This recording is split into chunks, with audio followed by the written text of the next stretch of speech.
Okay, so speaking of crazy, the FDA has responded to the R2B lawsuit, and I think it's beyond smug and obnoxious. They've had a lot to say in their response. A lot of it is complete BS, and a lot of it, I think most of it's BS, but a lot of it, when you put it before an impartial judge, is problematic for us. So, understatement. Yeah.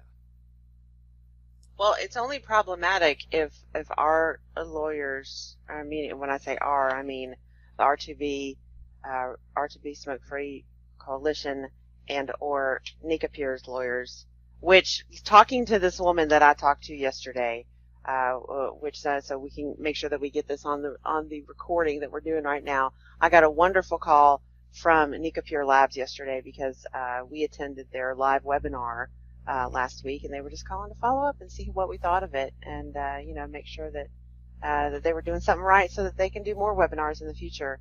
And she had nothing but the utmost respect for Patricia Kovacevic, and I hope I'm saying her name right. I'm not sure if I am. Don't even get me lying. Don't even get you lying? Yeah, I tried to pronounce her name twice already, and apparently I slaughtered it both times, so yeah. Does Kovacevic sound right? Sure. Kovacevic. Sure. Kovacevic. Okay. Yes.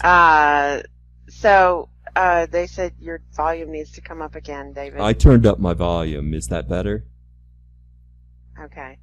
And so anyway, I got a call from them. I spent quite a bit of time on the phone with her. She has every confidence in the world that Patricia, I'll just call her Patricia, how's that? That works. Will have a perfect rebuttal response to what they said. But yeah, the FDA's response, I was infuriated when I read it, okay? I mean, because all I read really was the first 3 pages, and that's really all you need to read, because they're arrogant. Oh no, I read through all 102 pages of it. All right, Aries, you tell us.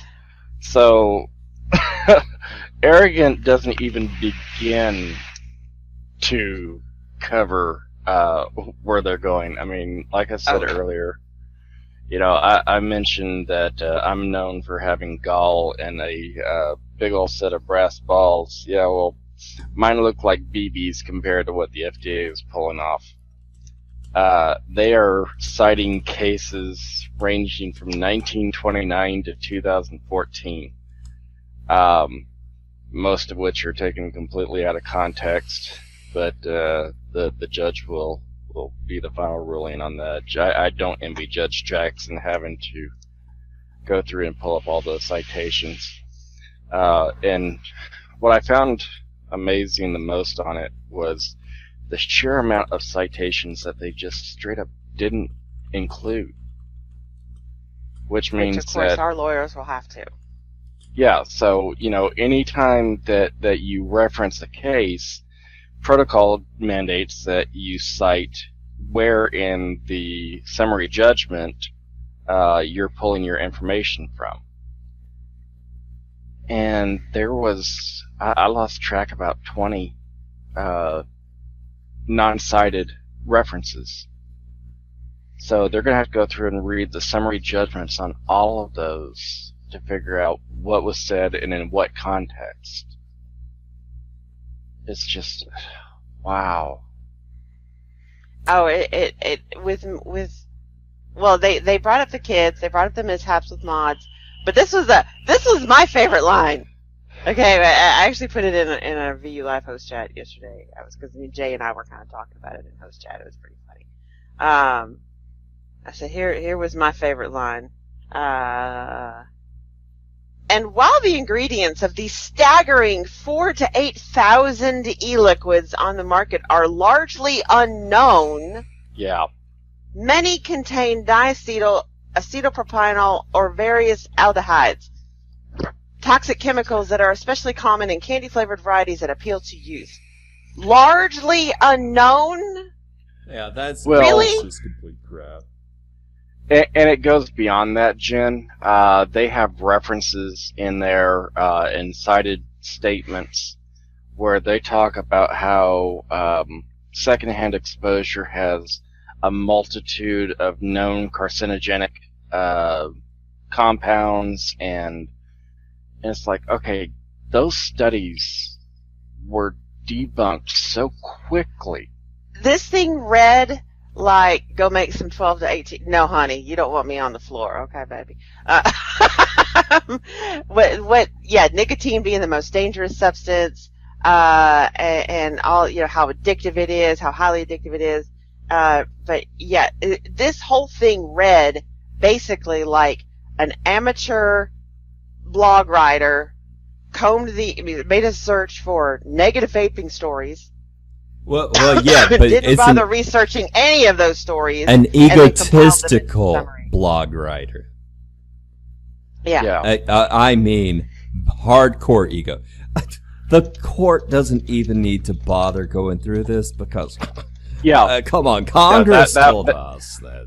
that was my favorite. That was my favorite part of the entire brief. Hold on, let me get back to that page. I actually screenshotted it for a few people.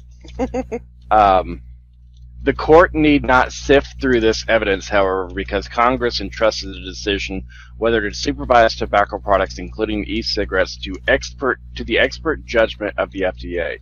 Right. There can be no doubt that the FDA has authority under the Tobacco Control Act to regulate e-cigarettes. Okay, well, unfortunately, that second statement technically is true under the citation that they listed, which is the Cetera, which David and I have been talking about Cetera literally all morning long. Yeah, we'll get to that one. Yeah. Now, one interesting. Actually, there are a couple of interesting notes, but one in particular that caught my attention was page 10. Their page 10. It says, this explosion in virtually unregulated products raises significant public health concerns. And here's the part that got me. Although the FDA recognized that completely switching to e-cigarettes may reduce the risk of tobacco-related disease for individuals currently smoking conventional cigarettes. So they recognize it. That was an interesting admittance, was it not? But they want to still destroy it. Well, let's go full context on that. They went on further to say it found that e-cigarettes still pose a number of significant health and safety risks. Okay, now, when you start reading what their significant health and safety risks are, that's where my problem lies. Because most of the studies that they cite in this brief were debunked so hard and so quickly, or are simply straight up outdated, extremely outdated. This is not the days of decaying e-liquid anymore. This is not the days of 6E anymore, or however you pronounce, their name. Those days are long gone. China e-juice isn't the primary on the market anymore. Yeah. It's just insane. So how do you guys want to handle this? You want to go through point by point? Or do you want to just I think so. It? I mean, I have a lot of notes. I guess, I know that Aries and I are going to go two different directions on this, which I think is that'll be fun. Well, exactly. No, I think that's wonderful, because if we weren't, we'd be stepping on each other's toes. I don't think that's going to happen, because Aries tends to focus a lot on the legal issues. the different court cases and stuff like that, and he has a lot more insight than I do personally into that. With me, well, and like I told you, David, with all of the external litigation citations that they've got, it's going to take me, because I'm just but one person. I don't have a legal team here to help me go through and comb through all this. No, you understand legalese, which gives you an advantage. But it's gonna take me at least a week or two to pull all of these summary judgments and go through them. How you do that, but yeah, okay. Point, counterpoint. So they want to go through this. Let's go through this.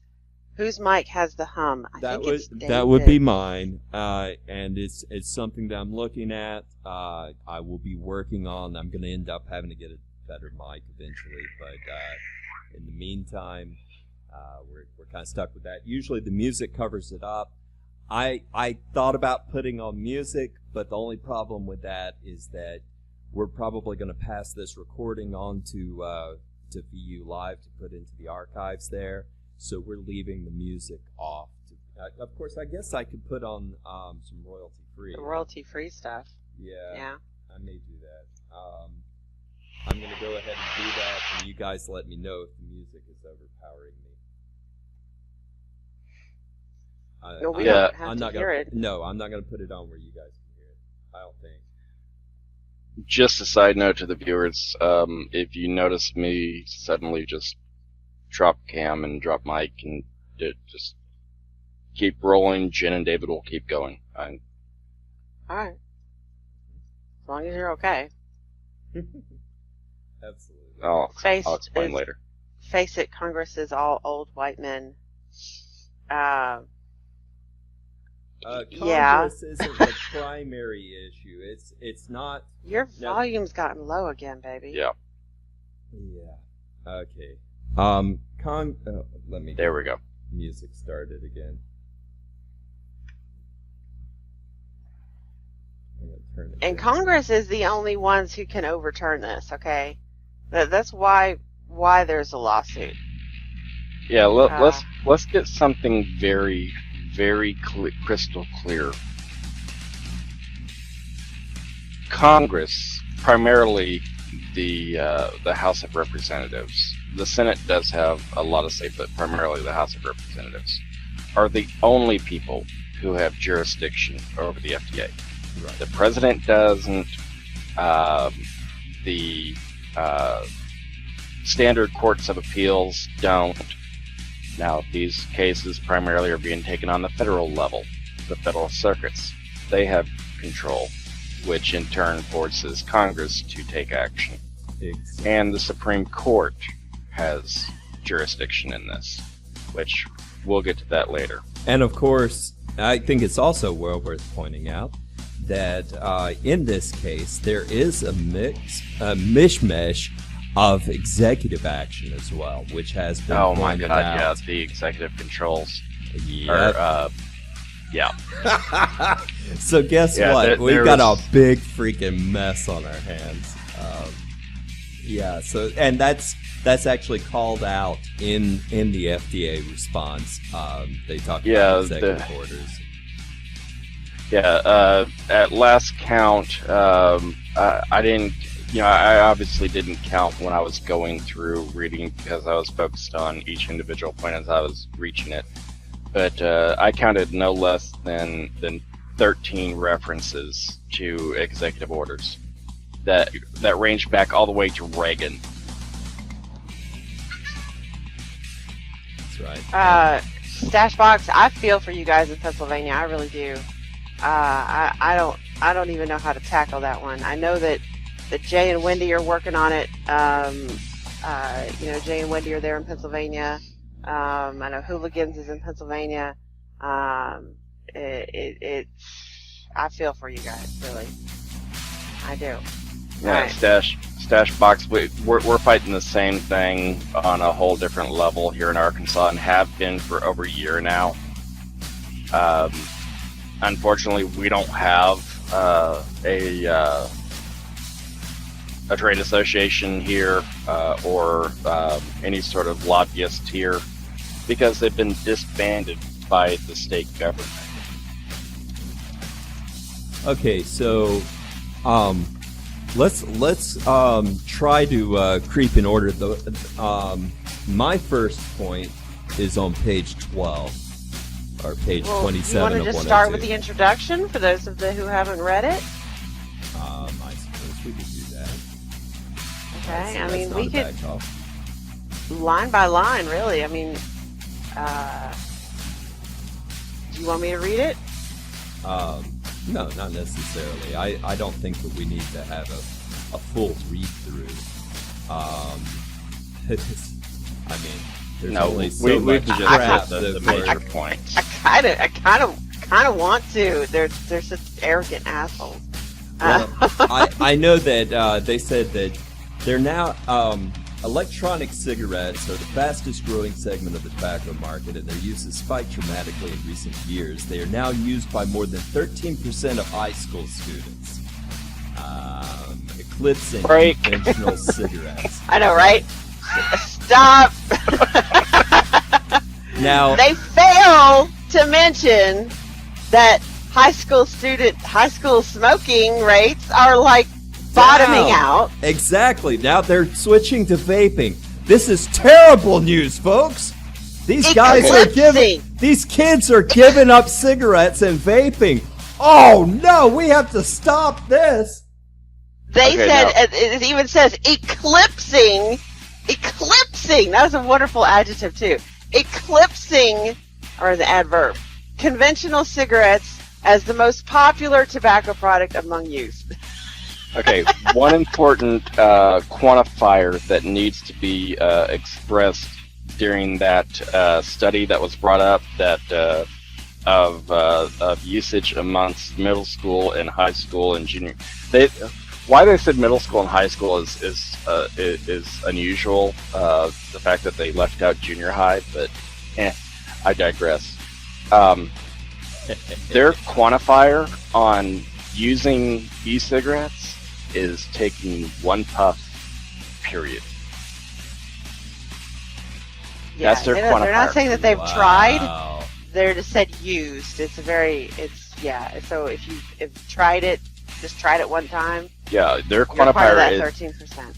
their quantifier is one puff. They refuse I don't to know about list you. continued use. Yeah. Yeah, I don't know about you, but more than 13% of my high school smoked. I'm telling you, I'm just saying. Smoking's I know down. damn well. We know that. Well, I'm just saying, if the same amount of kids that were smoking back when I was in high school, and I know that was ages ago, are now 40 vaping, years that's ago? way more than 13%. Yeah, right. Shut up. Okay, so Yeah, I am officially, next year is my 25th high school reunion. Thank you very much. there you go. Although they are This was my 20th. all right. Yeah. Oh man, my 20th was a blast. That was a fantastic reunion. But although they are often marketed as helping smokers quit, there is scant evidence to back such claims, and some evidence that they in fact inhibit cessation. What a load of absolute bunk. This crap. Inhibit. Okay, for every single one of you in the room, I can guarantee you there's 24 chatters in the room. So probably at least 23 of you were smokers that are now vapors, but this inhibits your ability to quit, by the way, because I haven't smoked a cigarette in 5 years, but that's okay. Yeah, and, I can't see how many people are in the room at this point, but I'm guessing that This is 20 viewers. I'm guessing that the majority of the people who are in the room at this point have probably quit smoking completely and are strictly vaping. I know a handful of dual users myself, and I know a lot of vapors. A lot of vapors. Now I'm seeing more and more who are leaving vaping to go back to cigarettes since August 8th. And that's really happened a few times. Yeah. Had somebody, a customer in Indiana, actually got in touch with me recently and said, just say, hey, I just wanted to check in, see how it's going. Sorry, it's too hard. It's too hard to try to vape here in Indiana. I've gone back to cigarettes, but I did want to stop in and say hi, see how you're doing. That was just heartbreaking to me. yeah. Okay, Ralph is wanting proof of that statement. I have no idea what statement Ralph is talking about. Proof that it's an inhibitor? Yeah, they don't have any proof. No, they don't.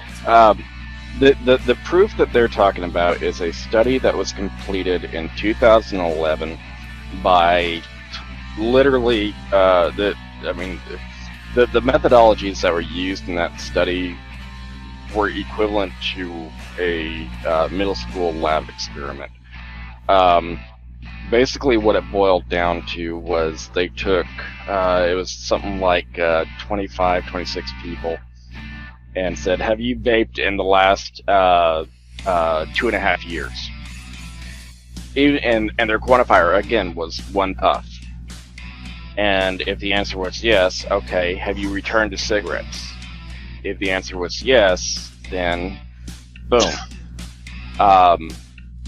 What they failed to disclose in the recapitulations of the study was that of those 25, 26 people, the vast majority of them that had tried vaping tried it on a cig-alike, took 1 puff, started coughing, and went and lit their cigarette back up. So that's how they said that it's not an effective cessation product. Yep. Based on 26 people, most of which that had tried vaping had gone to a piece of junk cig-alike. Okay, next statement in the opening, in the introduction, is at the same time, so they've already said that it inhibits cessation. At the same time, there is ample evidence that e-cigarettes present significant risks to public health.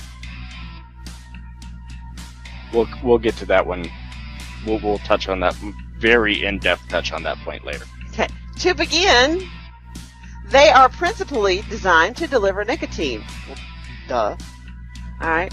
One of the most addictive substances known to man.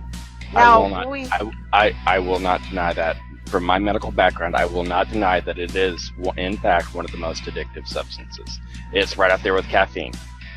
I'd put it with am not caffeine, sure. but I would not put it up there with heroin. And no, I wouldn't put it up there with heroin. But caffeine is listed. Caffeine and nicotine are both listed in the top 10 most addictive substances in the world. Yeah, and they I did. tell you what, before you go there, honey, I want to take this moment right here to take a small break. You guys mute out and watch. I'm going to put on The Truth About Episode Vaping, 2? Episode 2. Yes. Okay. All right. So think about that as you watch this, guys.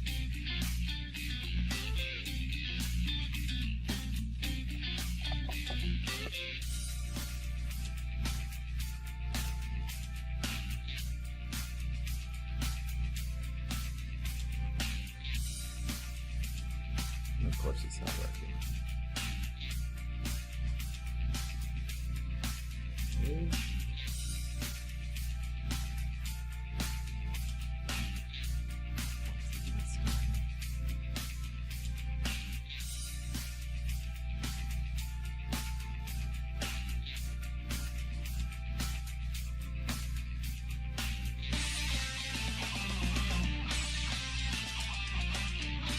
Hello.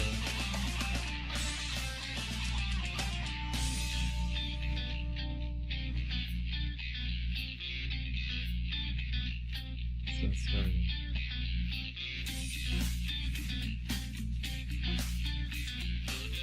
It means that music's Okay, playing there we and I go. can hear it.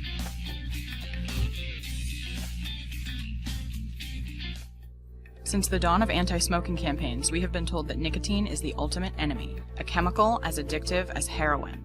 This is the basis of many anti-vaping campaigns and the reasoning behind classifying electronic cigarettes as a tobacco product. But if nicotine is really so dangerous, why are nicotine replacement therapies like gums and patches available at virtually every drugstore, sometimes right next to the candy and magazines, with no prescription necessary? Is it possible that everything we think we know about nicotine is a lie? The Harvard School of Public Health conducted a study of 787 smokers who had recently quit, and found that over the long term, nicotine patches and gums were no more helpful to smokers than quitting cold turkey. If nicotine is one of the most addictive chemicals on the planet, why couldn't these people quit by simply getting their nicotine from somewhere else? Maybe because nicotine by itself isn't what creates the addiction. Scientists have always looked at nicotine addiction in the context of it being in tobacco cigarettes. The latest research, however, is beginning to show that nicotine by itself may not be very addictive. 2 independent studies, one at the University of California, Irvine, and one in France, both discovered that getting animals addicted to nicotine alone is actually quite difficult, unless the nicotine is mixed with other chemicals found in cigarettes. The combination of nicotine and other chemicals in tobacco cigarette smoke are likely to be what creates the intense addiction. Nicotine alone isn't enough. So if it's not nicotine, then what is it? We know that cigarette smoke generates over 7,000 chemicals, many of which are poisonous and cause cancer. What you may not know is that some of the ingredients also contain MAOIs, chemicals used in some antidepressants. MAOIs in cigarettes cause what is oftentimes referred to as the smoker's high, an increase in serotonin which causes a rush of good feelings and helps stabilize your mood, very similar to the effect many illegal and addictive drugs have on the brain. Now this is when the heroin comparison starts to make sense. So nicotine may not be very addictive by itself, but it can still kill you, right? Highly concentrated nicotine is toxic, however the amount found in store-bought e-liquids is extremely diluted. Most household cleaners contain ingredients that, when in their pure form, are toxic as well. Additionally, medications approved by the FDA, which are used by millions of people, are also toxic if taken higher than the prescribed dosage. E-liquid and nicotine usage follow the same standards. Anti-vaping campaigns have often suggested that calls to poison control centers have increased significantly as of late due to nicotine's toxic nature, but they fail to tell you how incredibly small those numbers are compared to calls received about normal household items. Currently, studies are being conducted on the therapeutic effects of nicotine on neurological diseases like Parkinson's, the early stages of Alzheimer's, ADHD, and schizophrenia. And once again, flying in the face of everything we thought we knew about nicotine, these researchers have not reported signs of nicotine addiction in their patients, and results appear promising in the early stages. We've heard evidence that nicotine itself may not be overtly addictive, and this theory is supported by the evidence that many electronic cigarette users reduce or completely eliminate their nicotine levels over time. Without the chemicals present in tobacco cigarette smoke, the nicotine addiction created by the cocktail of ingredients in tobacco smoke is less intense, and therefore easier to reduce with vaping. Many e-cig users were previously unable to quit smoking with nicotine patches or gums, but experience more success with vaping because it closely mimics the habitual and emotional sensations of smoking, and because it's a faster method of nicotine delivery than gums or patches, a key factor in their success rate according to researchers. Nicotine is the primary ingredient of focus in electronic cigarettes by politicians and anti-vaping campaigns, and their argument is that nicotine is dangerous and therefore must be regulated as a tobacco product. However, we've seen evidence that nicotine alone is likely not the primary cause of tobacco addiction and may actually be able to help treat many neurological diseases. Where, then, is the basis for putting it in the same category as dangerous and toxic tobacco cigarettes? That's a question you may want to ask your legislators.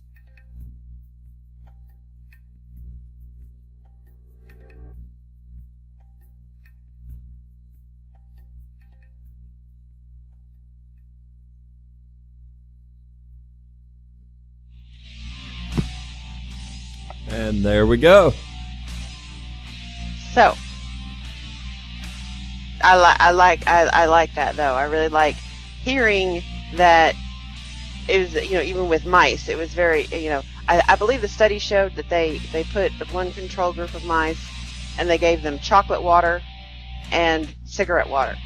Right. And the mice got addicted to cigarette water. And then the other group, they gave chocolate water and nicotine water. And the mice passed up the nicotine water, went for the chocolate water. Mice love chocolate, apparently. And then when they swapped it out for just nicotine water, they went for the chocolate every time. Yep. Now the thing is, this did not just happen in one study. It happened in one study in California, one study in France. and I have And they had provided the the same links. results. I provided the links for both of these. Actually, they were two different tests, but they had the same results. It's just kind of nifty that it happened that way. I don't know if that was coordinated in any way whatsoever. I don't think that it was. So kind of some nifty stuff there. All right, so that was all right. So nicotine. They claim that nicotine is one of the most addictive substances known to man, and can do so as effectively as conventional cigarettes. Well, duh. That's kind of the point. All right. Nicotine is also toxic. It impairs brain development and youth, which we just saw evidence that it does not. Causes preterm delivery and stillbirth. That's cigarettes, not nicotine. And can be fatal at high doses. Well, yeah. It is a poison, Right. folks. It is a poison. It is Okay. poison. But it all Here- comes down to the dosage.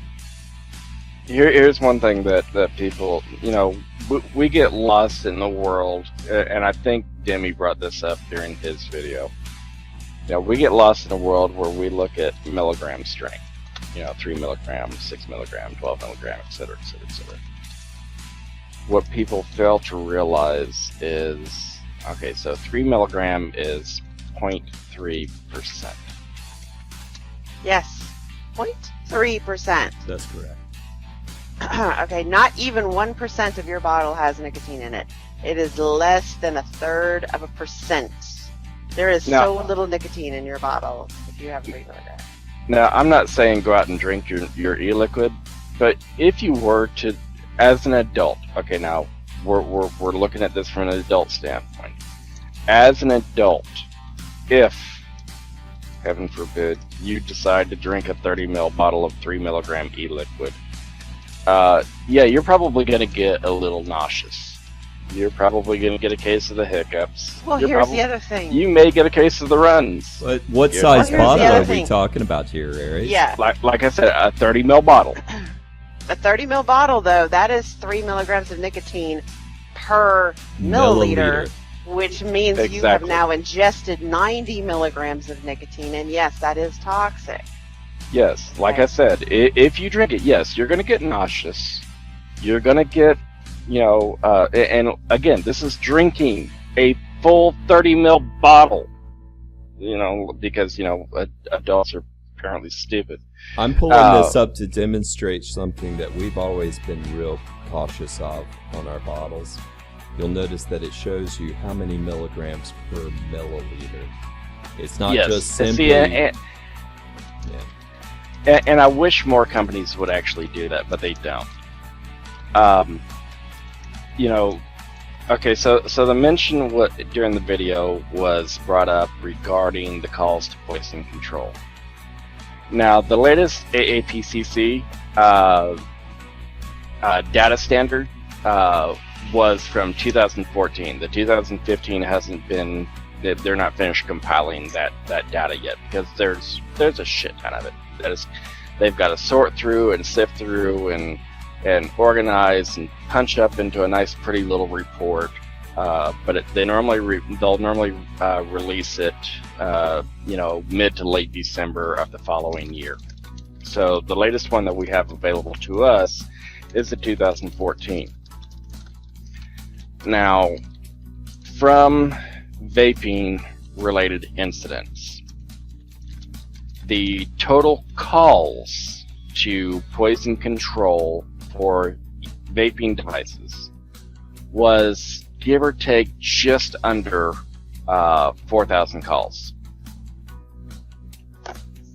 Now, to put this is including Cigalikes, open systems, bottles of pure, not pure, but 100 milligram nicotine bottles of, toxic contaminants of 1,000 milligram nicotine. Heaven help you if you're dealing with that, like Jen and David are. Whatever the case may be, anything and everything involving the components of vaping device, just under 4,000 calls to the Poison Control Center.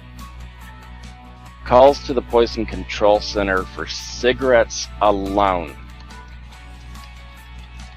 Now, this is a whole cigarette. This is because there's a whole other category for filters, butts, and things like that. But whole cigarettes, there was almost 6,000 calls in 2014. 5,400 of them were regarding children under the age of 5. That's for actual cigarettes. Yes. The kids eating a cigarette, basically. Yes. Okay. Okay, and by the way, you were right about Dimitri talking about that with drinking that bottle, and I want to say that I completely disagree because if you drink a 30 ml bottle of 3 milligram, you're going to end up in the hospital more than likely. That's 90 milligrams you just took in. Okay. Yeah, although you'll throw up, so that will help. From a medical standpoint on that, that's like saying that anyone who drinks a 6-pack of beer is going to be drunk. That's not necessarily a true standard. Well, obviously, yeah. If you are a 3-pack a day smoker of Winston's, it's very possible you could drink a whole bottle of liquid and not feel it. Well, even beyond that, it's going to break down to your metabolism rate. It's going to break down to your body weight. It's going to break down to ethnicity, which I'm not going to bring the race card into this, but certain ethnicities are biologically prone to susceptibility to various chemicals more than others. It is just that's the way nature works. Certain ethnicities and certain regional factors have a lot to do with it. Your diet has a lot to do with it. Mm-hmm. So, and your use of cigarettes or vaping, for that matter. Exactly. It's entirely possible that you, yes, it is possible you could die from drinking a 30 ml bottle, but more than likely, you're just going to get really sick from it.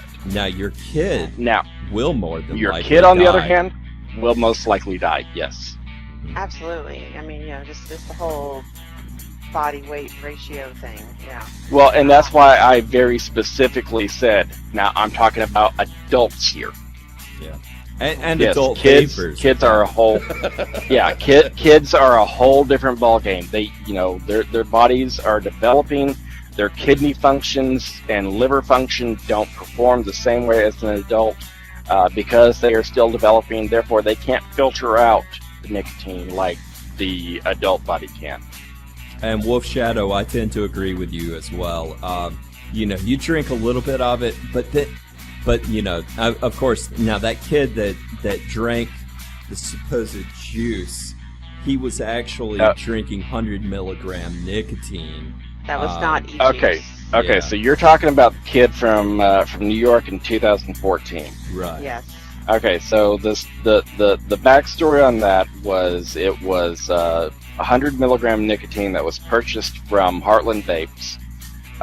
The woman took the e-liquid out of Heartland Vapes' childproof container, put it into her own container, left the container uncapped, and exited the residence with the child's mother, who happened to be her sister, for 10-15 minutes, came back, and the child had ingested, they figure, approximately about 2 to 2.5 tablespoons of 100 milligram nicotine.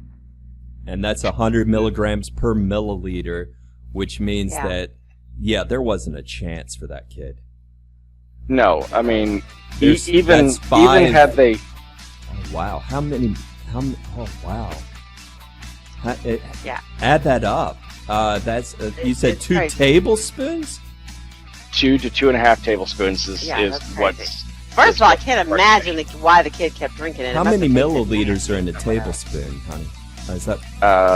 I can figure that out. I want to say it's 15. While we do that, let's continue on reading this introduction. Okay, so we've already the first 5 sentences, and we've debunked it all. Okay, with proof. All right. Next thing says some e-cigarettes deliver other toxic and carcinogenic chemicals like formaldehyde and nickel at levels higher than conventional cigarettes. That story has been floating around for over 2 years now and was immediately debunked as a falsified test. Okay, there are articles everywhere showing that test was debunked. Those people who conducted that test turned the e-cigs on at levels that no one could possibly vape. Okay. And no honey, before you go on, I did want to get that answer first. It is 37. Indeed 15. Well, it's 14.7 milliliters for a tablespoon. Yeah, 2.5 tablespoons is 37 milliliters. Oh my God, that was 3,700 milligrams of nicotine. Nobody could have survived that. No, you and I could not have survived. Nobody. I don't care who you are. Yeah, you're gone. All right. Others have exploded in users' faces, causing burns and lost teeth. I have, you know what? I'm not going to say that there has never been. All right. Okay. I'm not going to say there's never been a case of an e-cig malfunctioning, because I know there have been. Oh, most definitely. But 99 times out of 100, we end up finding out after the fact that the person made modifications to their device that were unsafe, were carrying batteries around in their pocket with keys and change and not being in a case. What was that meme that says this little starter pack right here is the I don't want to blow my dick off starter kit right here, guys. Oh, you must be holding up one of the condoms. Yeah, no, I'm holding up the case. Battery packs. Yeah. This is the I don't want to blow my dick off starter kit, guys. Okay. Yeah. Okay. I would love to touch on this point. Go right ahead. Okay, so FEMA. Okay, so FEMA has a department called the Fire Administration. And what these people do is they literally go around and find the cause of every fire in the country and whether it caused a fatality or not. Now, in 2015, they put out a study that showed from 2009 to 2013 or 2014 that there had been 25 reported incidents of vapor products malfunctioning and causing an explosion of some nature, whether there over was 5 years, right? Injury.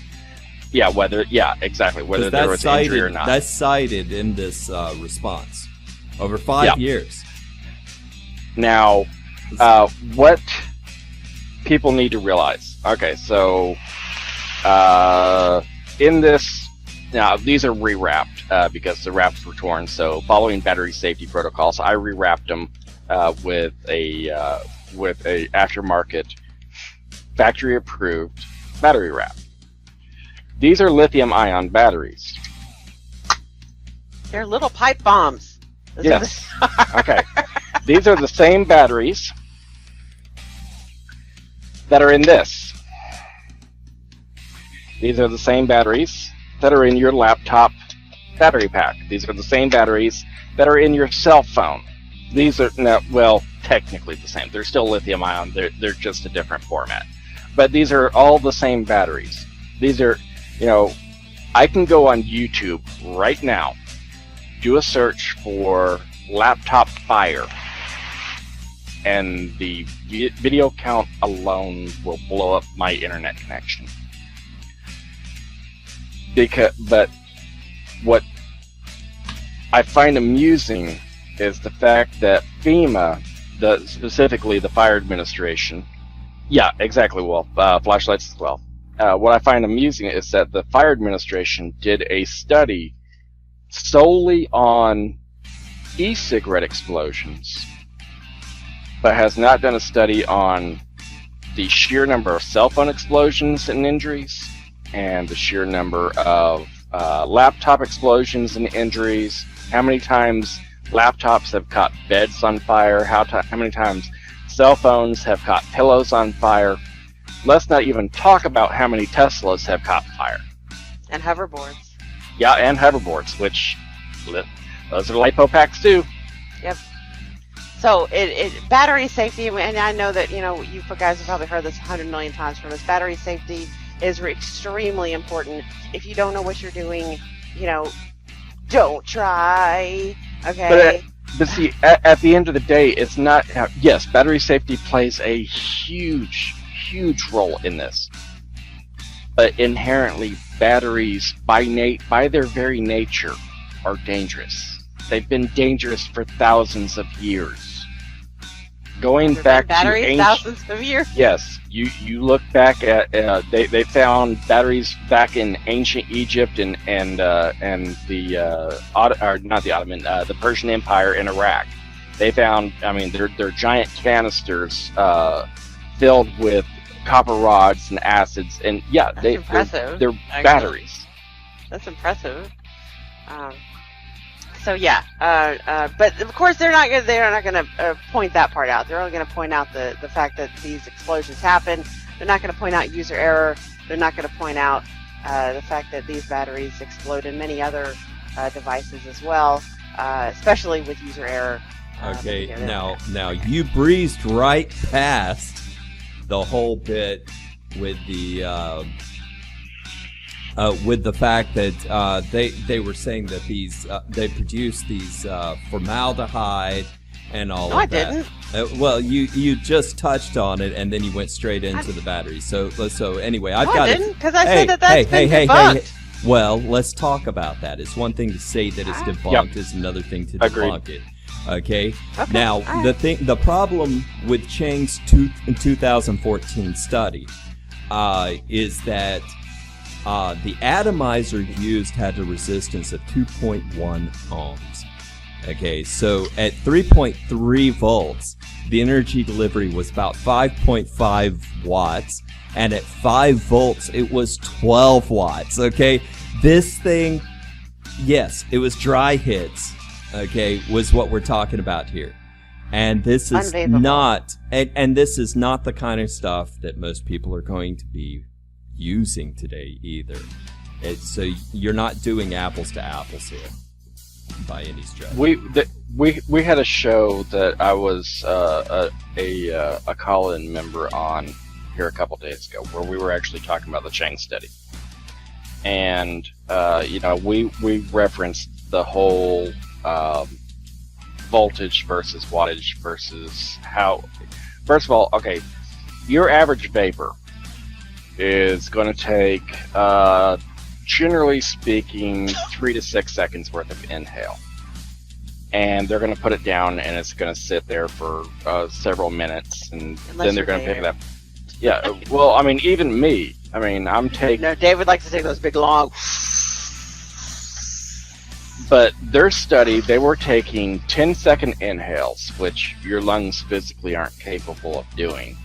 But 10-second inhales, letting it rest for 15 to 20 seconds, and then another 10-second inhale, let it rest for 10 to 15 seconds, another 10-second inhale, and wash, rinse, repeat. Okay, the cotton went dry in about, I think the cotton went dry in like less than a minute. I'm surprised it didn't catch on fire. Oh, it eventually did. In the one that did combust, what is often overlooked is the other two that were used. They were using silica wick. Now, how many of you remember dry hits on silica wick? I don't think I've ever used silica wick. So I've used it a couple of times. It's not a pleasant thing. You think a cotton dry hit is bad? Get yourself a silica dry hit. Oh. And I think it was Dr. Farsalinos that came back and said, regarding the Chang study, if you're going to do this, do it under conditions that are realistic to real-world situations where they physically would not be able to tolerate those type of inhalations because their body would violently reject them. I believe that was the term he used. Violently reject them. There you go. And you would cough and choke. And by the way, I have to say, going through this this beginning introduction is the way to go, because I kind of forgot that it's the introduction is more or less an outline to the rest of it. And so as a result, I kind of missed some of my notes. So if I wanted to also kind of back up a little bit to what they said about the not being able to help cessation or inhibit cessation. Yeah. On page 16 is where that's clarified.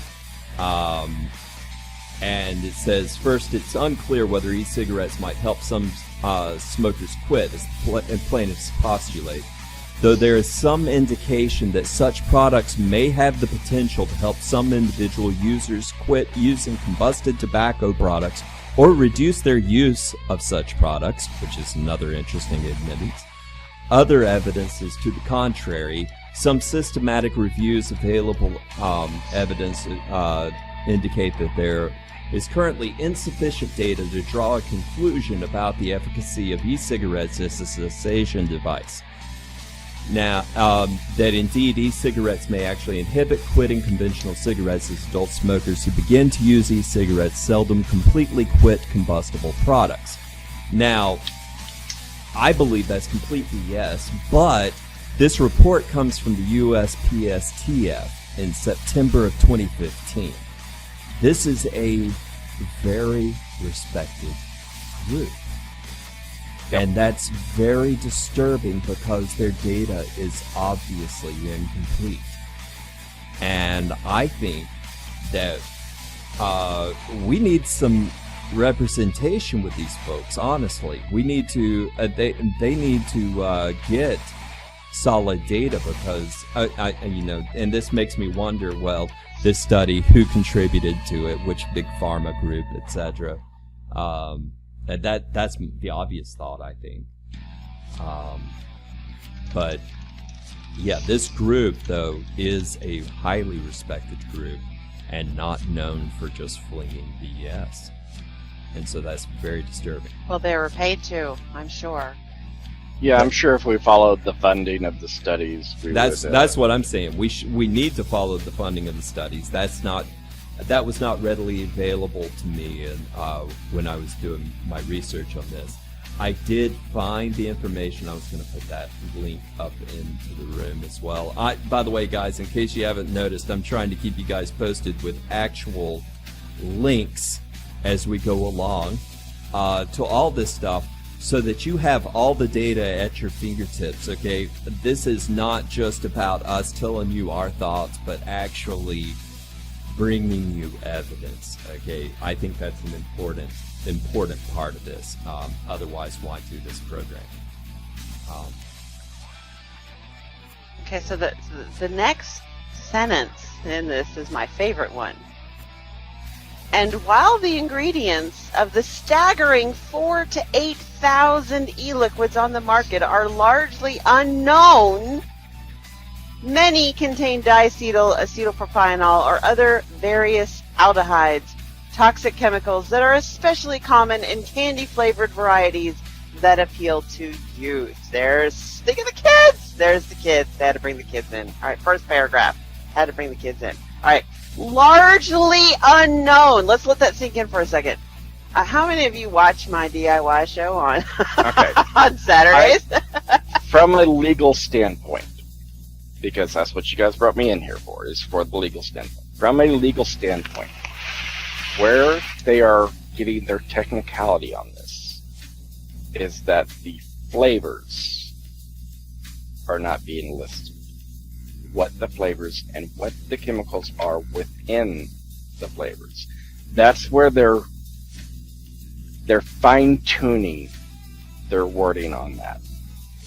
I'll agree with that. However, one of the reasons why I so vehemently pimp out TFA is because if you know where to look on their website, they actually have a chromatograph reading of a test that they've done on every single one of their flavors with a chromatograph reading of every component that was found when the test was done on the flavoring. Okay, so largely unknown, my butt. Right. No, from a wording aspect, the one thing that has, and I know I'm going to catch flack. Hell, I may catch flack from the two of you. I'll probably catch flack from the room on this. The one thing that has chapped my hide, so to speak, since I started vaping and started realizing exactly what's going on with vaping, is the fact that the vast majority of vaping proponents come out and say that there are exactly 4 ingredients in Actually, nicotine. that kind of bothers me too. It does bother me. Okay, so they say there's vegetable glycerin, there's propylene glycol, there's nicotine, and there's flavor. Okay. Any given flavor, odds are there's upwards of 30. I have a spreadsheet, actually. I made a spreadsheet of it because I thought we were going to have to turn over all the ingredients. And so I went through Eventually TFA's you will. website. We will. Well, right, but I went through TFA's website, and I actually made a spreadsheet of it. I mean, seriously, the flavorings, guys, they contain anywhere from 2 to 20 different components, okay? That actually does bug me as well. People just say flavoring. However, I will say that on almost any other product that you buy, which is Spices. granted generally foodstuffs, is that the only thing it says in the ingredients list is artificial and natural flavoring. Beyond It doesn't list out everything in there. It just says artificial and natural flavoring. I'm sure I've got food around here somewhere. Because of food allergies that I have, I can't be exposed to anything that's got peppers. Paprika comes from peppers, is from the skin of the pepper. Did not know that. Yes, and when you look at ingredient listings on nearly every product, you will see the word spices. Yeah. And It's if very, you- very general. Very general. The FDA does not require us on foodstuffs to list out all of the components of spices or natural and artificial flavoring. Yep. It's sufficient to just say spices or natural and artificial flavoring, which is what our ingredients list on the bottle will probably end up saying: natural and artificial flavoring. Okay, see, we're listed under tobacco now because of the Cetero ruling back in 2010. Okay. As such, we're supposed to follow the same rules that tobacco follows, correct? Right. Okay. Let me know when that pack of Marlboro on the counter lists out every ingredient. 7,000 of them. Well, our Marlboro Red actually has like 4,017, but yeah, let me know when that pack of Marlboro Reds lists out all 4,017 of those chemicals. Yeah. I'll be holding my breath. Oh yeah. The Cetera case, was important in that it deemed that we fall under the FDCA. However, we fall under the FDCA per the Cetera ruling under the Tobacco Control Act. The Cetera reading explicitly stated that we do not fall under the drugs/devices process. And I agree with that. However, only under the drug and device are you actually mandated to list out every single ingredient. Now, do I think that we should list out and have transparency in it? Sure. We need to know what's going into our body. Do I think that a lot of these studies are absolute and utter bullshit? Most definitely. Yeah, I don't think there's too much question about that. So yeah, largely unknown ingredients, which is bullshit. Okay. Alright. And then of course they had to bring up the diacetyl! Oh, diacetyl! Alright. Remind me again what the current percentage of e-liquids on the market is with diacetyl. I know for us, it's one liquid. Yeah. Four. Actually, four. Possible. Okay. 4 possible if you choose to get the. But Right. even that, Capella's actually claims that they've never used diacetyl in their e-liquids, although there was a study done and that, actually that showed. the lab study shows less than 0.1%. Yeah, something stupid. 'Cause And here's the thing. it was unmeasurable if it was there or not. And so so it could be a false positive. Well, what the fact of the matter is, guys, is that if I've you, seen if you the have lab report acetylcholine stash box. or acetylpropionyl in your juice, all right, when the juice is freshly made and you test it, it most likely will not contain any diacetyl at all. If you let it sit for a couple of weeks. Exactly. Diacetyl is a byproduct that happens when certain things break down. It will catalyze on its own as it steeps. Okay. But we can talk about that. I'm sure diacetyl's got to be in here somewhere. All right. Oh yes, diacetyl and acetylpropionyl are both listed multiple times. The next paragraph starts off. Plaintiffs acknowledge none of these risks. Can I see that? Can I see that documentation? Yeah, plaintiffs acknowledge that, which is just utter craziness. We have acknowledged these risks so many times. I mean, us personally, we acknowledge these risks. The advocacy groups actually have stated over and over again that we absolutely do not mind fair regulation. We want it, okay? But it needs to be fair, all right? We acknowledge all of these things. Nobody who's ever been deep into the vaping industry has ever not acknowledged these risks. Okay, and I'm going 95%. Right, and I am going to counter one thing that you said, and that is that I do not believe that government regulation does anything to positively impact any business, period. Okay, I think that government regulation is a negative. I think that standards and self-regulation within the industry is called for.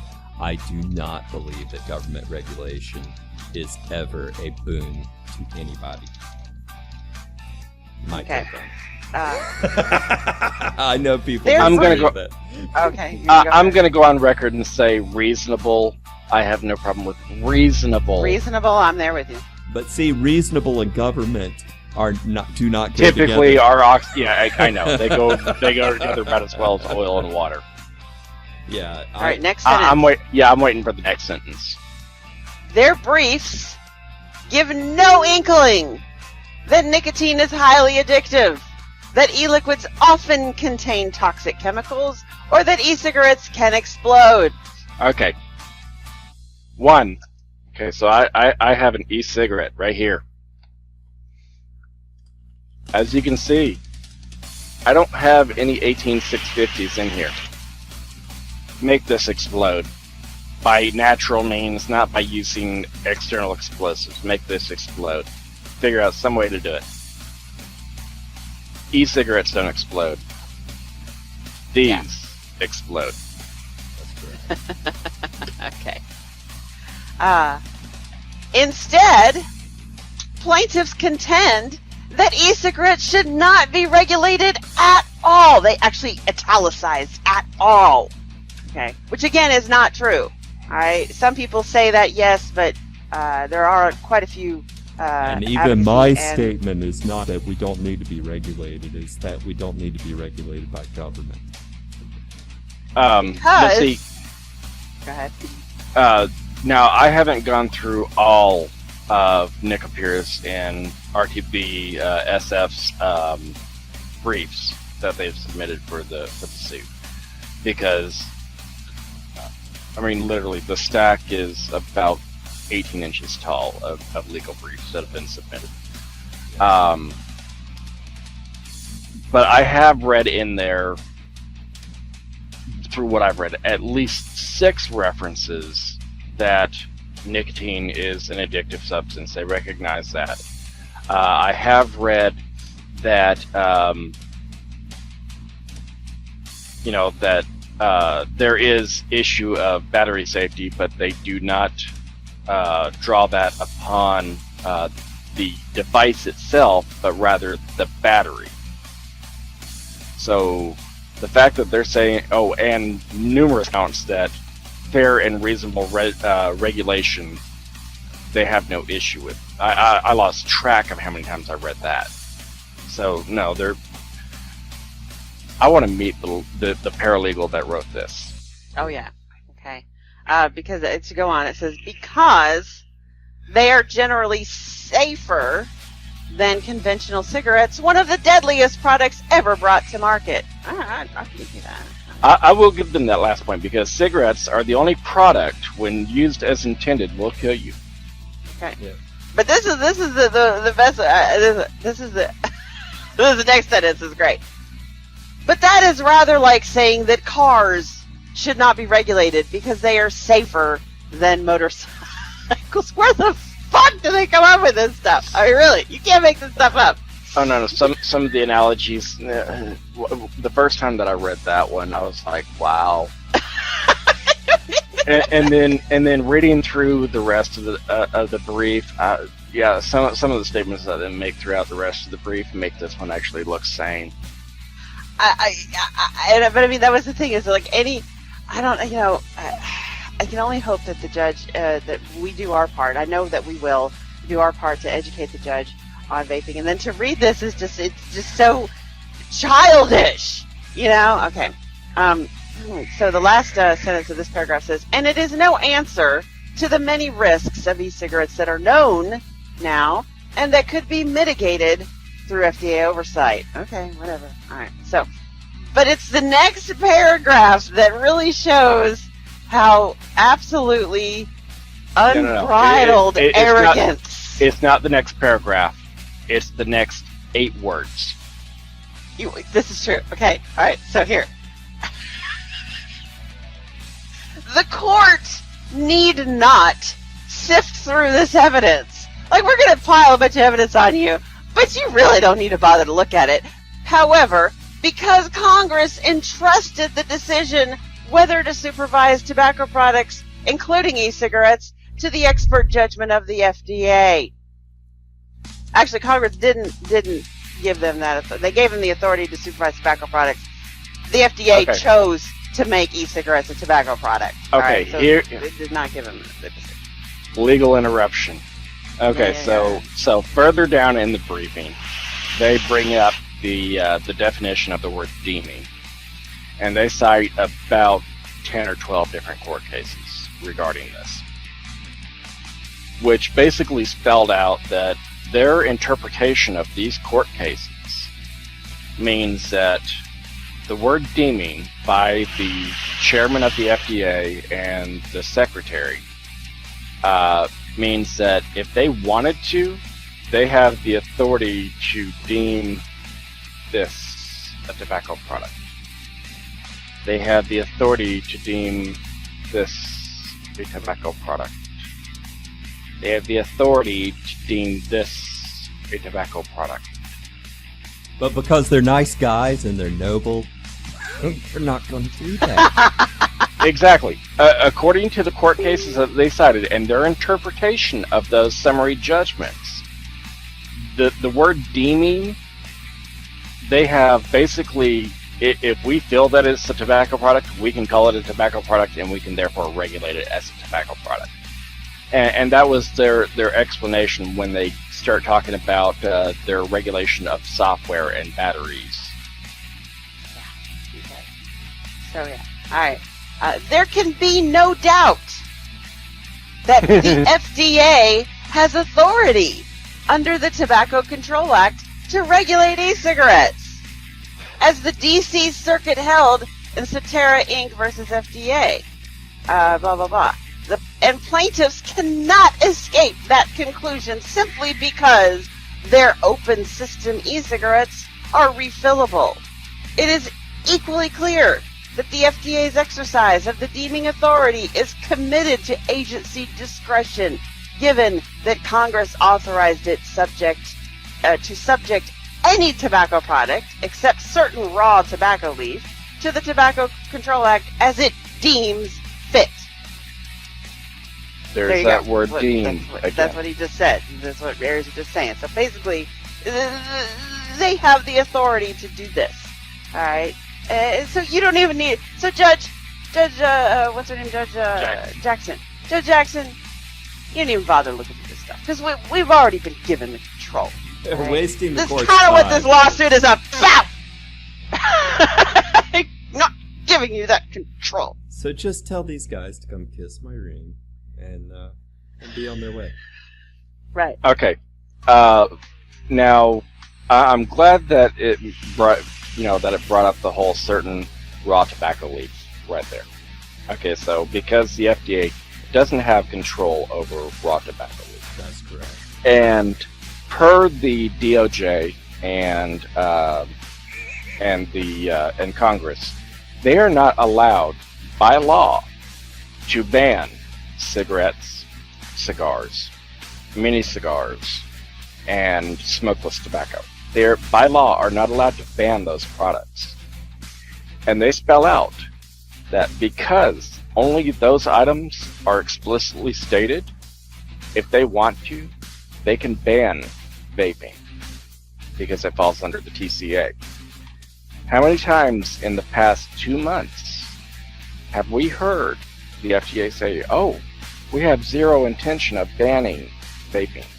Bullshit. They spell it out on page like 80 some odd.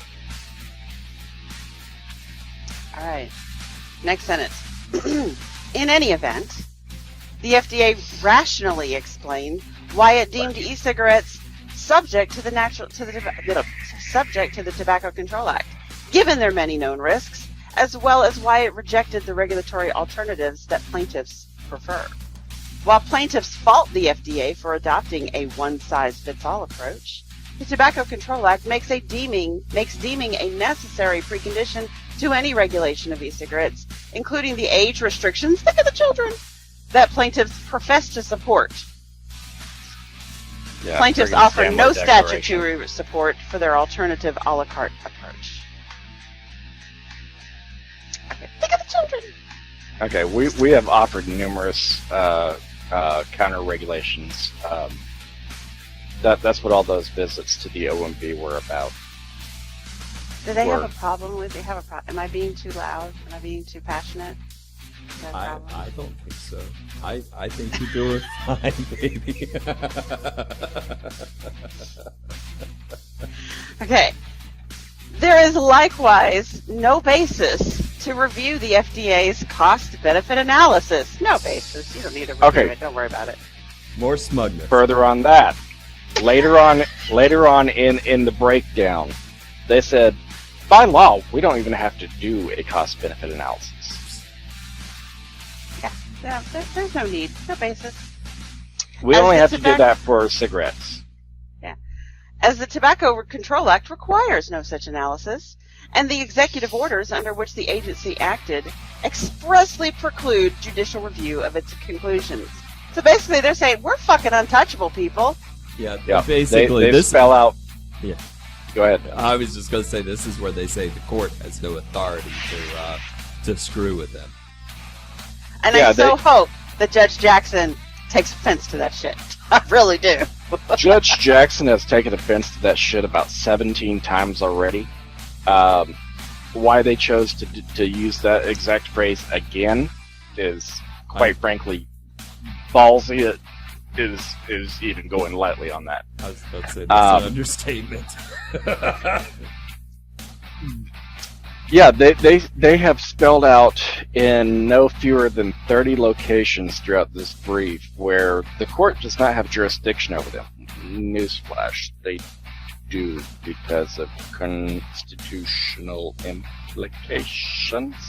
That's right, and the FDA should damn well know this because of this same judge. Not only that, but you've got the one case that they keep referring back to that's proved that they have civil and executive liabilities that they have to fall under via the Cetera case.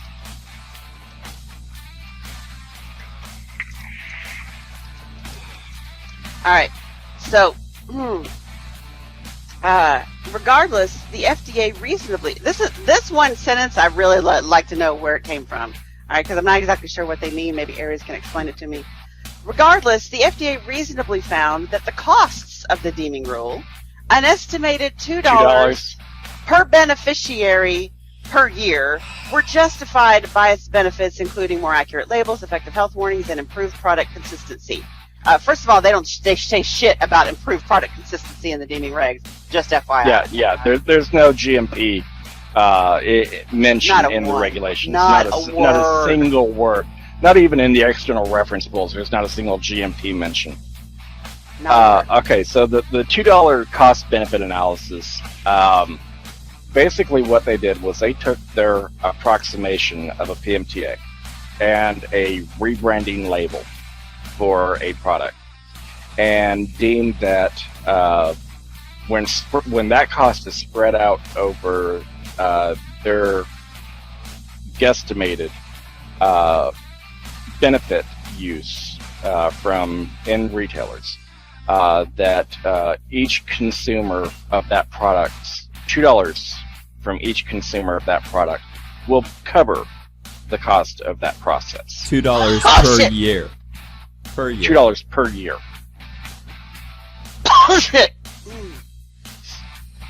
No, screw the cough. Bullshit.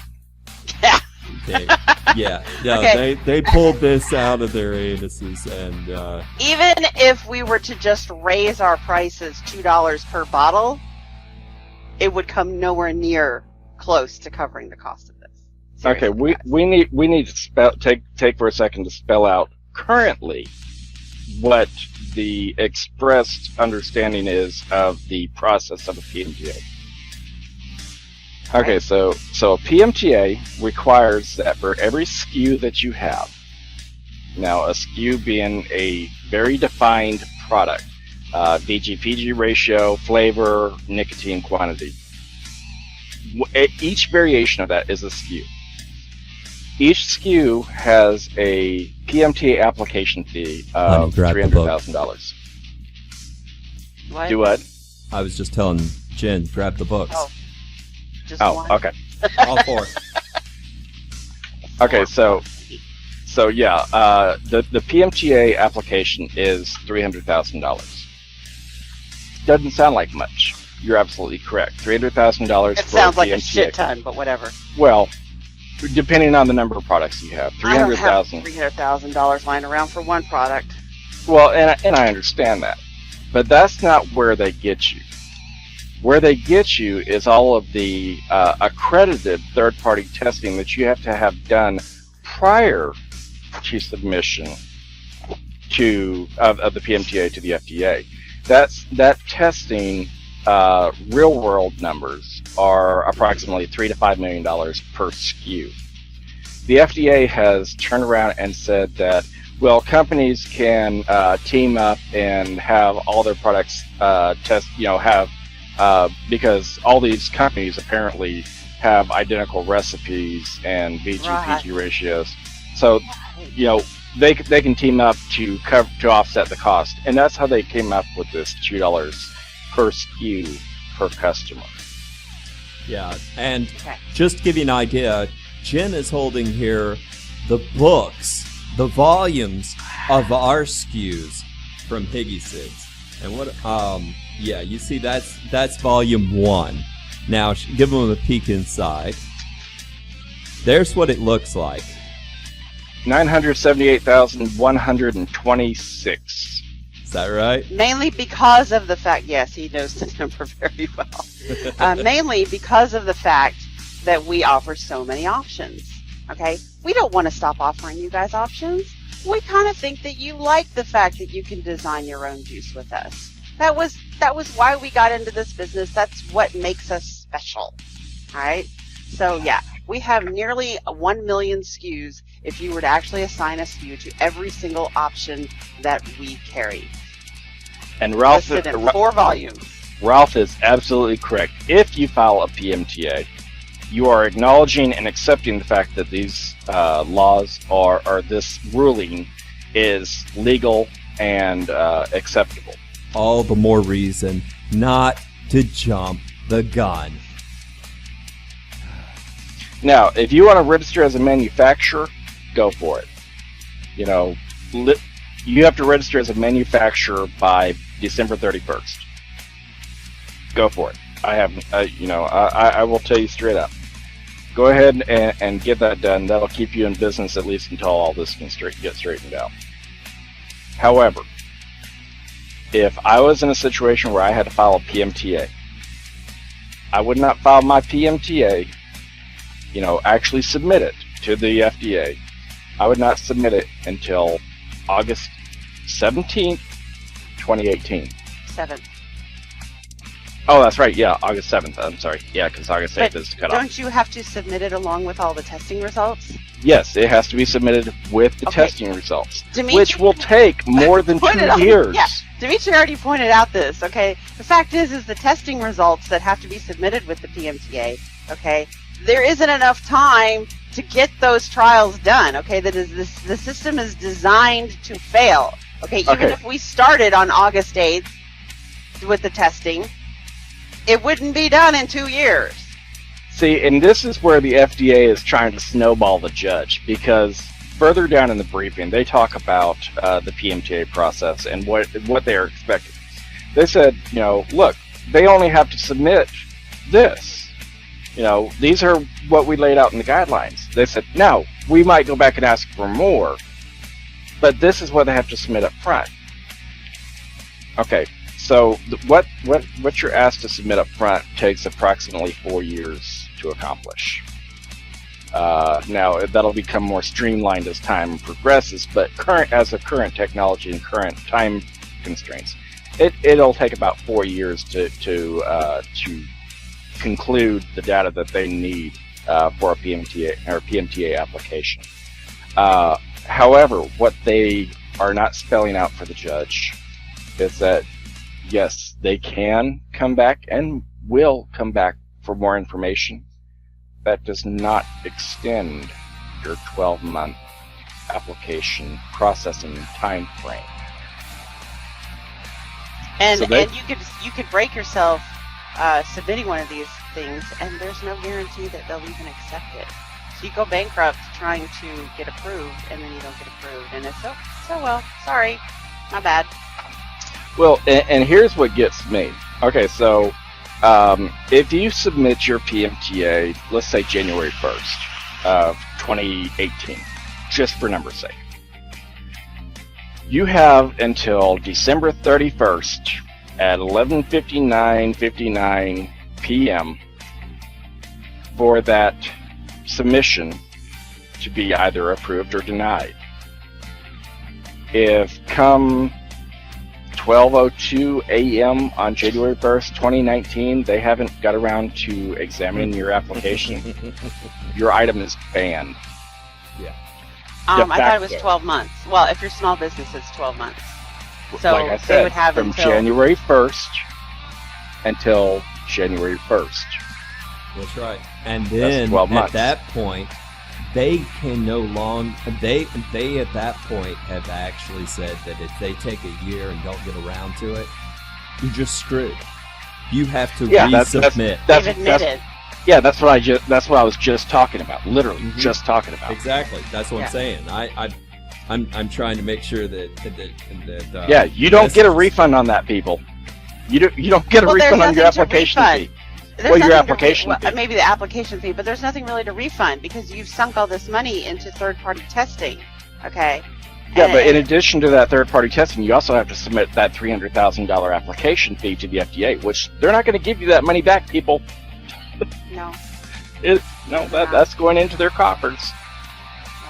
All right. So the last sentence of this paragraph says, similarly misplaced are plaintiffs' criticisms of the FDA's regulatory flexibility analysis, as the agency fully complied with the purely procedural requirements of the Regulatory Flexibility Act.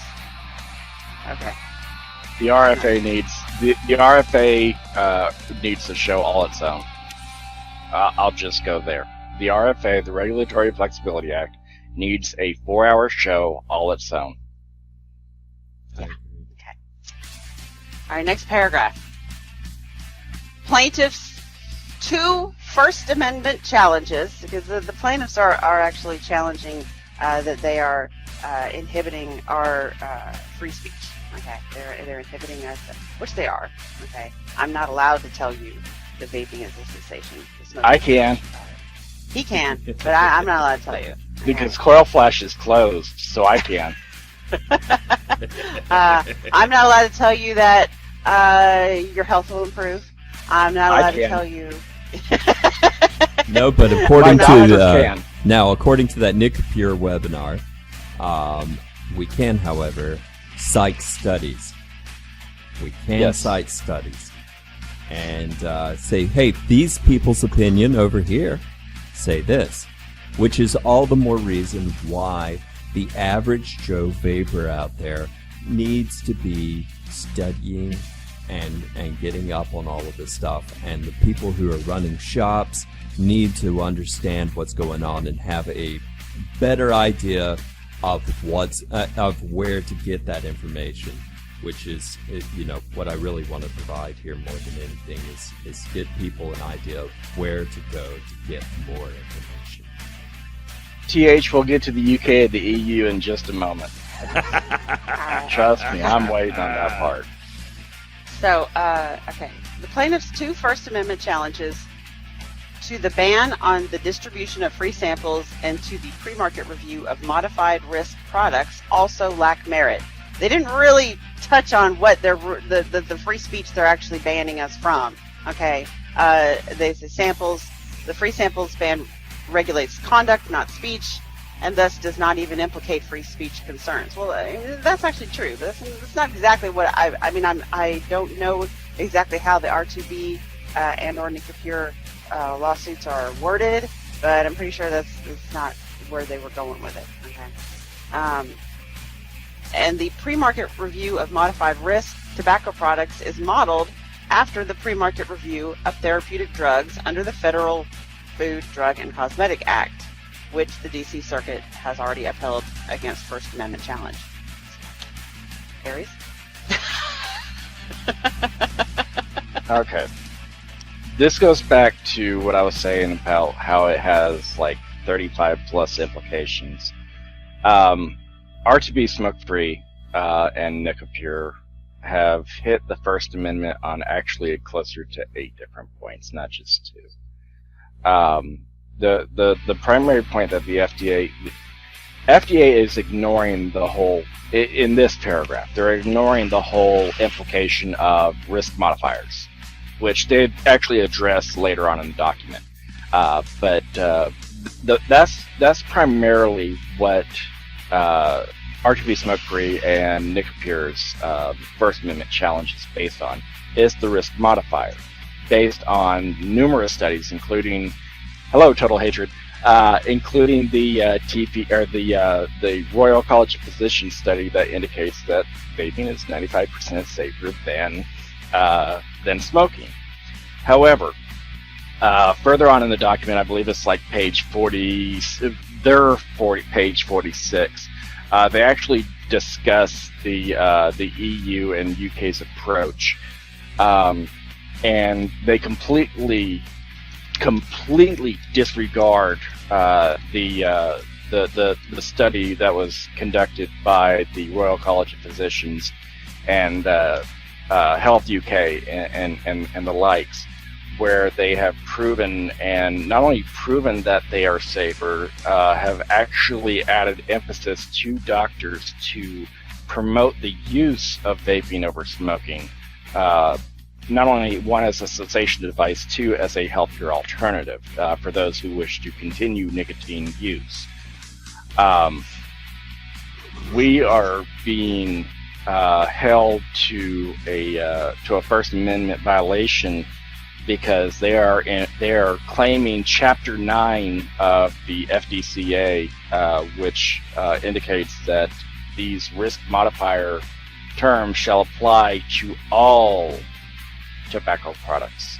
And per their own admission, they have the God-given power to deem anything they want a tobacco product, which prevents companies from freely talking about it. Yes, we understand companies don't qualify and quantify under First Amendment freedom of speech. Sucks, but it's true. That's been upheld numerous times by SCOTUS. However, you don't want to quantify us as a drug and device, but you won't give us the same opportunities afforded to others that you refuse to be allowed to be a drug and device. Sorry. But the Cetera court case, and you're going to hear us refer back to Cetera from 2010. That one actually kicked us in, and it's coming back to kick us in the teeth a little bit. All right. The last sentence of this paragraph says, moreover, both provisions would easily pass muster, even if scrutinized as commercial speech, as they are narrowly tailored to prevent the harms that Congress foresaw. And Congress did not foresee e-cigarettes when they made the Tobacco Control Act. The Tobacco Control Act was actually put into effect in, I believe it was 2009. So vaping was on the, and it was addressed further in the document where Congress actually spoke up about e-cigarettes and vaping a half dozen times during the year and a half long debate that took place during the implementation of the TCA. All right. Yeah. Now I'm just going to go ahead and read this. Referenced further in the document as well. That yeah, that's what I was just saying. Yeah, TCA did acknowledge their existence. It just did not. If they wanted to put us in there, then they should have done it then and not now. I'm just saying. Well, see, and the FDA in turn is saying, since they didn't exclude you then, you're not excluded now. Whatever. It actually kind of falls on the same thing as somebody, one of our friends stated that there are 14 states that where it is not against the law to have sex with sheep. Sounds about right. This is true, okay, but the fact is, it's not that it's illegal to have sex with sheep in those 14 states, okay? It's that the other 36 states actually had to pass a law that says it's illegal to have sex with sheep, okay? Yep. Not having a law does not mean it's legal. It just means that the other 36 states actually had to qualify that. Okay? But this is big government mentality at work, okay? They believe the more laws you have, the more efficient the government is, and I completely disagree with that. Well, and let's look at some of the stupid laws that we have on the books to begin with. In the state of Arkansas, when you enter town with an automobile, you must be preceded by 100 feet by a horse carrying a lantern and a red flag. That law is still on the books. There was a jackass town just north of Little Rock, about 20 minutes north of Little Rock, that actually decided, you know what? We want to prove a point. And they started issuing tickets based on this law. Oh, jeez. And the judge had no choice but to issue fines in these cases. Oh my gosh, okay. All right. The last paragraph of the introduction, I'm going to go ahead without being interrupted because it all kind of goes together. All right, so I'm just going to read the whole paragraph just to get you guys all fired up. Absent the deeming rule, the FDA cannot require e-cigarettes and e-liquids to have accurate labels. It cannot require warnings about their addictive potential. It cannot require that toxic and carcinogenic chemicals be reduced or eliminated. It cannot require that these products be made in accordance with good manufacturing practices. It cannot verify that purportedly modified risks do in fact reduce risk. It can do nothing to prevent risky products from falling into the hands of youth. The court should reject the plaintiff's suggestion that e-cigarettes are somehow so unique amongst tobacco products that they should escape regulation of these known risks. All right. First of all, if that's what the regulations were, we'd be okay with it. We would be so fine with it.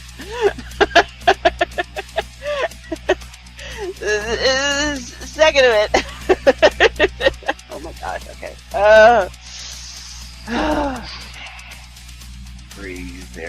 Breathe. Right, okay. Alright, so yeah, if it was just about accurate labels, warnings about their addictive potential, require toxic and carcinogenic chemicals reduced or eliminated, and made in accordance with good manufacturing practices, modified risks, blah blah blah. Preventing from the youth. I'm so okay with every single one of those points. Okay. Every one of them. I'm cool with it. Here's my beef with it. 1, the deeming regulations list 0 mentions of GMPs. 0. Nothing. It's not even disguised as 2, if it's supposed to be good. show me any current study that lists carcinogens in e-liquid. Third, the cadmium study, which is later on in the brief, has been debunked and has been there's a reason, one, why I've been preaching the use of quality and reliable wire for your coils for the past 18 months. Because that's one of the major studies that they list as a carcinogenic output, is because coils that were coming out of, they weren't even coming out of China, it was coming out of friggin' Indonesia, were being put through as cadmium the cadmium exhalations. This 60, is that how you pronounce it, David? Say that again. I'm not sure. I'm not certain how it's pronounced. Let me see. It is. It's CIXI. I think it's pronounced 60. Okay, so they were the big ones during that study, where it had it was cadmium and shit. What was the other one? I can't even remember now. We've gone through so much. But it was cadmium and something else were being extruded from the coil during unrealistic usage. But the fact that it was there to begin with is kind of disturbing. But those coils are no longer being produced and haven't been produced in, 3.5 years now? Yeah. Yeah, I don't even know.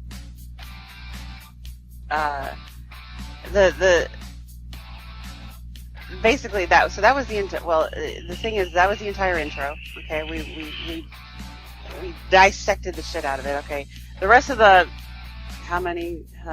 rest of the 83 pages are all basically now going into detail about everything that they just said.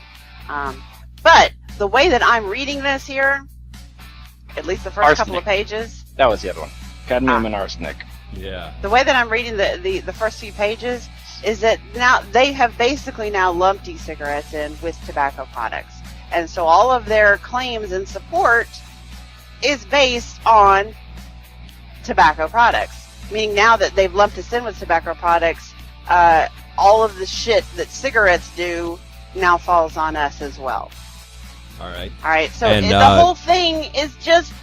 Wait, hold on, It's honey. just- I'm going to let you continue spouting. I'm going to step aside and go grab some more coffee before we get into the really deep stuff here.